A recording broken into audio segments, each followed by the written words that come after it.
হঠাৎ ছেলে বায়না করলো মিষ্টি বাদাম খাবে।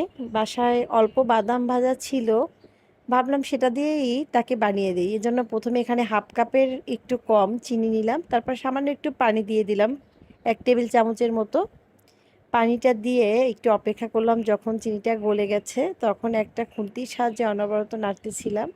নাড়তে নাড়তে ক্যারামেল তৈরি করে নিলাম। যখন একদম কালারটা লাল হয়ে গেছে, ক্যারামেল পারফেক্টলি হয়েছে, তখন সেই যে বাসায় বাদাম ছিল যতটুকু, সেইটুকুর খোসা ছাড়িয়ে দিয়ে দিলাম। বাদামটা আমার বাসায় আগেই ভাজা থাকে সব সময়। যখন ক্যারামেলের সাথে বাদামটা খুব ভালো করে মিক্স হয়ে গেছে, তখন একটা কাচের পাত্রে ঢেলে নিলাম। অবশ্যই একটু তেল মেখে নেবেন কাচের এই প্লেটে, তাহলে উঠাতে সুবিধা হবে।